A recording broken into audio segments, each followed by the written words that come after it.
হ্যাঁ,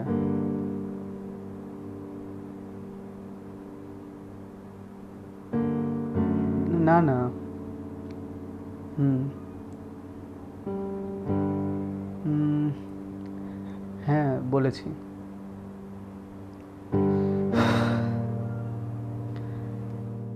Sudip, I am ready. গাড়ি বের করতে বল। হুম। আরে বুড়ো বয়সে কি ভীমরতি বলতো, লোকে কি বলবে এই ভেবে আমার ঘুম হচ্ছে না। কি বলবো বল, তুই তো বাবাকে চিনিস, নিজের যেটা ঠিক মনে করবে সেটাই ঠিক।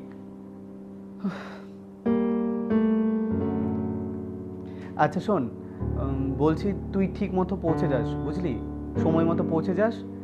দেখা হচ্ছে। হ্যাঁ, চল বাই।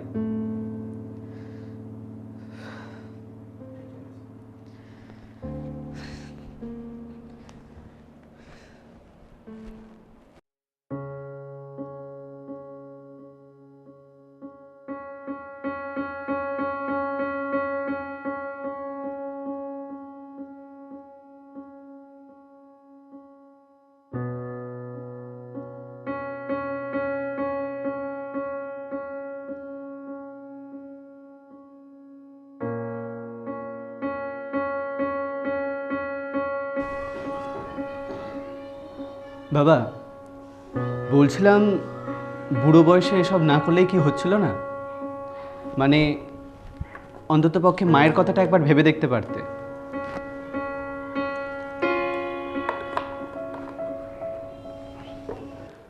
শোনো সুদীপ, যখন আমি তোমার মাকে বিয়ে করি আমার মাইনে মাত্র 2000 টাকা ছিল। ওই সামান্য টাকায় তোমাদের দুজনার পড়াশোনা, দু ভাইয়ের সংসার খরচ কিভাবে চালাতেন আমি টেরও পাইনি। কোনোদিন কোনো অভিযোগের আঙুলও তোলেননি আমার দিকে।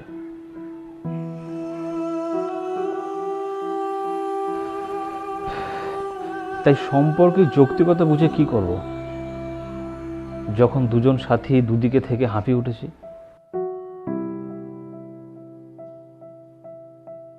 এনিওয়ে,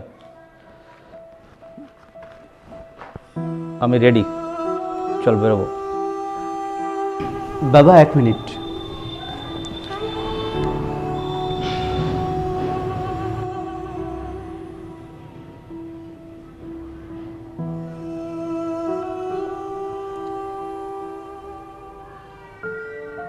হ্যালো, হ্যাঁ বলছিলাম মাকে নিয়ে আমার ফ্ল্যাটে চলে আয়।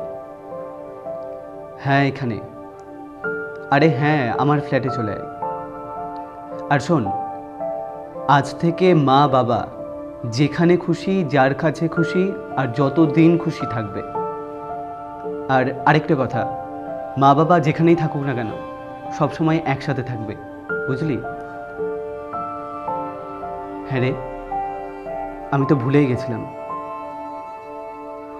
ভাগের মা গঙ্গা পায় না।